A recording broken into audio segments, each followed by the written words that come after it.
Hello नमस्कार दोस्तों, स्वागत है आपका आज के मुख्य समाचारों की वीडियो में। जी हां दोस्तों, आपको यहां पर देखने को मिलेगी सुबह से लेकर शाम तक की तमाम बड़ी खबरें, मुख्य समाचार, ब्रेकिंग न्यूज अपडेट्स के रूप में। तो दोस्तों, आप सभी लोगों से रिक्वेस्ट है कि इस वीडियो को ज्यादा से ज्यादा लाइक और शेयर करें। तो दोस्तों, सीधे चलते हैं आज की पहली बड़ी खबर की ओर। 5 अगस्त की सुबह 11:30 बजे अयोध्या जाएंगे प्रधानमंत्री मोदी। राम मंदिर परिसर में होगा 1 घंटे का शिलान्यास कार्यक्रम।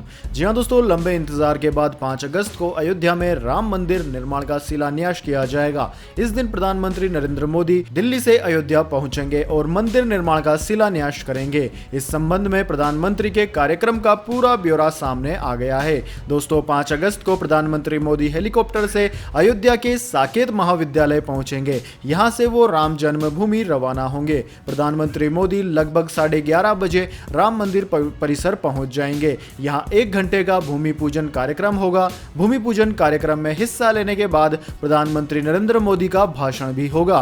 ट्रस्ट के मुताबिक शिलान्यास कार्यक्रम में शामिल होने के लिए पहले 268 लोगों की सूची तैयार की गई थी, लेकिन लगभग 200 लोगों के नाम पर अंतिम मोहर लगी। इनमें 50-50 लोगों का समूह होगा, जिनमें से एक समूह बड़े साधु संतों और महंतों का होगा, जबकि एक समूह राम मंदिर आंदोलन से जुड़े बड़े नेताओं, राजनेताओं का होगा। इनमें लालकृष्ण आडवाणी, मुरली मनोहर जोशी, कल्याण सिंह, उमा भारती, साध्वी संतभरा और विनय कटियार जैसे लोग शामिल होंगे। साथ ही कुछ अन्य राज्यों के मुख्यमंत्री भी शिलान्यास कार्यक्रम में शामिल हो सकते हैं। इसके बाद दोस्तों, रुक करते हैं अगली बड़ी खबर का। प्रधानमंत्री मोदी ने लॉन्च की हाईटेक लैब्स। बोले, सिर्फ इस महामारी ही नहीं बल्कि अन्य बीमारियों की भी होगी जांच।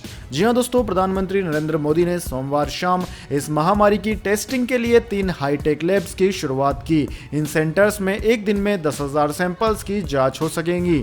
ये सेंटर नोएडा, मुंबई और कोलकाता में है। उद्घाटन कार्यक्रम में केंद्रीय स्वास्थ्य मंत्री डॉक्टर हर्षवर्धन, पश्चिम बंगाल की मुख्यमंत्री ममता बनर्जी और यूपी के सीएम योगी आदित्यनाथ मौजूद रहे। कार्यक्रम को संबोधित करते हुए प्रधानमंत्री मोदी ने कहा कि देश के करोड़ों नागरिक इस महामारी से बहुत बहादुरी से लड़ रहे हैं। आज जिन hi-tech test of the art testing facility का लॉन्च हुआ है, उनसे पश्चिम बंगाल, महाराष्ट्र, उत्तर प्रदेश को इस महामारी के खिलाफ लड़ाई में और ताकत मिलेगी। साथ ही प्रधानमंत्री ने कहा कि एक अच्छी बात यह भी है कि हाईटेक लैब्स सिर्फ इस महामारी की टेस्टिंग तक ही सीमित नहीं है। भविष्य में ये हेपेटाइटिस बी, सी, HIV, डेंगू सहित अनेक बीमारियों की टेस्टिंग के लिए भी इन लैब्स में सुविधा उपलब्ध कराई जाएंगी। इसके बाद दोस्तों, अगली बड़ी खबर। अब रूस ने दिया चीन को तगड़ा झटका। इन मिसाइलों की आपूर्ति पर लगा दी गई है रोक। जी हां दोस्तों, चीन को एक और करारा झटका लगा है। रूस ने सतह से हवा में मार करने वाली S-400 मिसाइलों की आपूर्ति पर फिलहाल रोक लगा दी है। यानी अब चीन को अपने S-400 सिस्टम के लिए रूस से जरूरी मिसाइलें नहीं मिलेंगी। भारत से तनाव के बीच यह चीन के लिए एक बड़ा झटका है। हालांकि चीन यह मानने को तैयार नहीं है। चीनी अखबार साहू में कहा गया है कि रूस ने मिसाइलों की आपूर्ति को फिलहाल निलंबित कर दिया है। कुछ हद तक हम यह कह सकते हैं कि चीन के हक में है, क्योंकि हथियारों की डिलीवरी का काम काफी जटिल है। अखबार में आगे कहा गया है कि चीन को प्रशिक्षण के लिए सैन्य कर्मी और टेक्निकल स्टाफ भेजना पड़ता। वहीं रूस को भी हथियारों को सेवा में लाने के लिए बड़ी संख्या में अपने तकनीकी कर्मचारियों को बीजिंग भेजना होता, जो कि मौजूदा दौर में मुश्किल काम है। इसके बाद में दोस्तों, अगली बड़ी खबर। मुख्यमंत्री अरविंद केजरीवाल ने लॉन्च किया रोजगार बाजार वेब पोर्टल। रेहड़ी पटरी वालों को मिलेगी इजाजत। जी हां दोस्तों, देश की राजधानी दिल्ली के मुख्यमंत्री अरविंद केजरीवाल ने मंगलवार को प्रेस कॉन्फ्रेंस में इस महामारी से जंग में दिल्ली वासियों की तारीफ की। उन्होंने कहा कि हम खुश हैं कि इस महामारी के संक्रमण को रोकने में दिल्ली में लॉकडाउन लगाए बिना सफलता मिली है। दिल्ली की अर्थव्यवस्था को दोबारा पटरी पर लाने के लिए मुख्यमंत्री अरविंद केजरीवाल ने एक वेब पोर्टल भी शुरू कर दिया है, जहां नौकरी देने वाले और नौकरी ढूंढ रहे लोग पोर्टल के माध्यम से अपनी क्षमता अनुसार काम दे सकेंगे और काम पा भी सकेंगे। दोस्तों, दिल्ली में इस महामारी के आंकड़ों में काफी सकारात्मक गिरावट आई है। अब 100 में से 88 लोग ठीक हो रहे हैं। मौत के आंकड़े में भी काफी गिरावट आ गई है। जून के महीने में दिल्ली इस महामारी के मामलों में देश में दूसरे नंबर पर था। अब दिल्ली देश में 10वें नंबर पर है। इसके बाद में दोस्तों अगली बड़ी खबर, महानायक अमिताभ बच्चन की बहू ऐश्वर्या राय बच्चन और बेटी आराध्या बच्चन ने दी इस महामारी को मात, अस्पताल से मिली छुट्टी। जी हां दोस्तों, ऐश्वर्या राय बच्चन के प्रशंसकों के लिए अच्छी खबर है। इस महामारी को मात देने के बाद ऐश्वर्या राय बच्चन और उनकी बेटी आराध्या बच्चन को अस्पताल से छुट्टी मिल गई है। 14 जुलाई को खबर आई थी कि ऐश्वर्या राय और उनकी बेटी इस महामारी की पॉजिटिव पाई गई हैं, जिनके बाद दोनों को नानावती अस्पताल में एडमिट कराया गया था। अब दोनों फिलहाल ठीक है और अपने घर जलसा पर पहुंच रही हैं। वहीं दोस्तों दूसरी ओर अमिताभ बच्चन और अभिषेक बच्चन अभी भी अस्पताल में अपनी बीमारी का इलाज करवा रहे हैं। इसके बाद दोस्तों अब जान लेते हैं पूरी दुनिया और भारत में इस महामारी की क्या है स्थिति। तो दोस्तों पूरी दुनिया की बात की जाए तो पूरी दुनिया में इस वक्त तक इस महामारी के 1,62,62,000 से ज्यादा मामले सामने आ चुके हैं और कुल मौतों का आंकड़ा 6,50,000 के करीब पहुंच चुका है। इस महामारी का सबसे बड़ा दंश अमेरिका झेल रहा है, जहां पर लगभग 43,15,000 से ज्यादा संक्रमित लोग पाए जा चुके हैं, जिनमें से 1,50,000 से ज्यादा लोगों की जान चली गई। वहीं दोस्तों दूसरे नंबर पर ब्राजील का नाम आता है, जहां पर 24,20,000 से ज्यादा संक्रमित लोग हैं और मरने वालों का आंकड़ा भी लगभग 90,000 पहुंच गया है। इन दोनों देशों के बाद में दोस्तों India, Russia, South Africa, Mexico, Peru,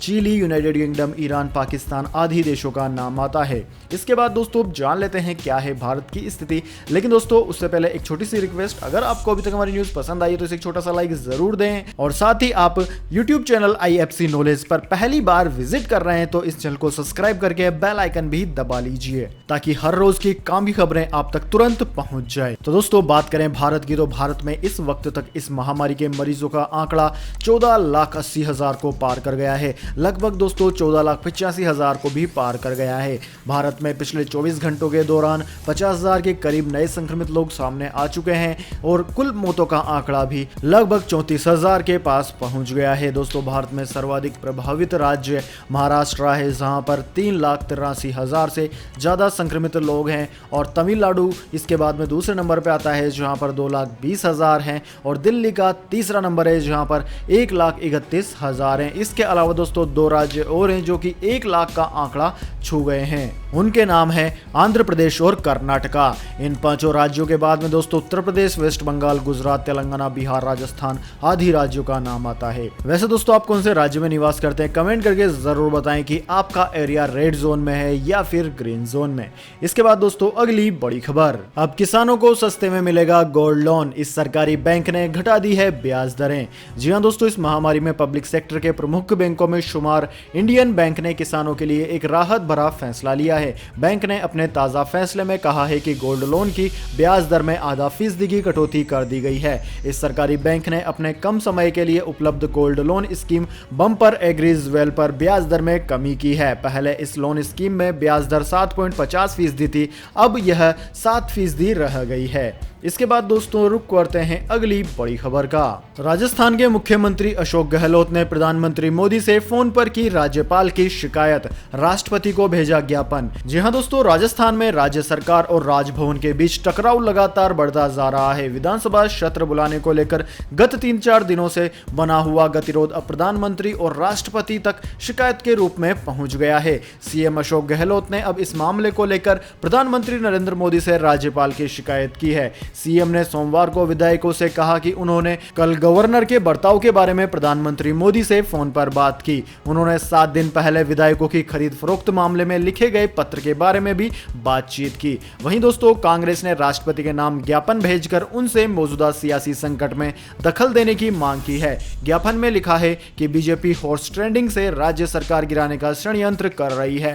राज्यपाल अपने पद की गरिमा की चिंता किए बिना केंद्र में सत्ताधारी पार्टी के इशारे पर संविधान को घोर अवहेलना कर रहे हैं। केंद्रीय मंत्री विधायकों की खरीद फरोख्त में लिप्त हैं, इसके बावजूद उन्हें हटाया नहीं गया है।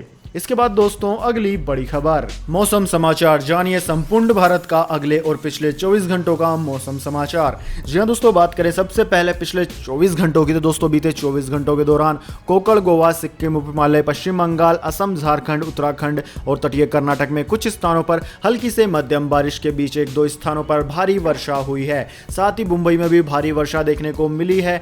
असम, बिहार में बाढ़ की स्थिति बनी हुई है, वहां पर राहत की अभी तक कोई सूचना नहीं नहीं मिली है। इसके अलावा केरल, तमिलनाडु, आंध्र प्रदेश, उत्तरी ओडिशा, शेष पूर्वोत्तर भारत, मध्य प्रदेश के पश्चिमी और मध्य भागों, गुजरात, पश्चिमी उत्तर प्रदेश और उत्तरी पंजाब के कुछ हिस्सों में हल्की से मध्यम बारिश हुई है।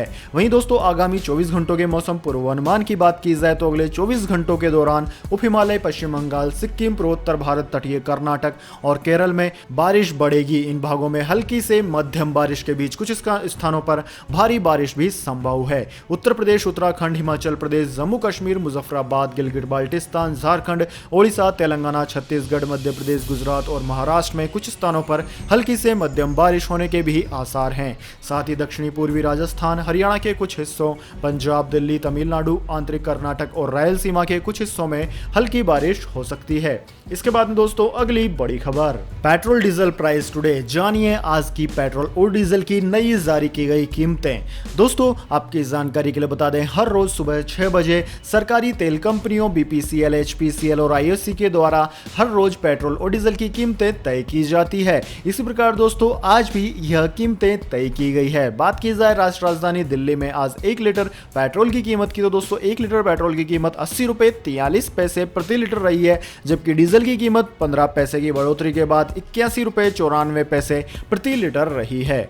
इसके बाद दोस्तों अगली बड़ी खबर, गोल्ड सिल्वर प्राइस टुडे। सोने और चांदी की कीमतों में आज आया रिकॉर्ड उछाल, सोना अब तक के उच्चतम स्तर पर। जी हां दोस्तों, सोने के भाव में सोमवार को भी रिकॉर्ड तेजी देखने को मिली है। दिल्ली सराफा बाजार में आज सोने की कीमत 905 रुपए प्रति 10 ग्राम बढ़ गई। वहीं चांदी के दाम में भी भारी बढ़ोतरी हुई है। चांदी की कीमत सोमवार को 3,347 रुपए बढ़ गई है। दोस्तों बात की जाए सोने की तो सोना दिल्ली में 905 रुपए प्रति 10 ग्राम के इजाफे के बाद 52,960 रुपए के नए रिकॉर्ड स्तर पर पहुंच गया।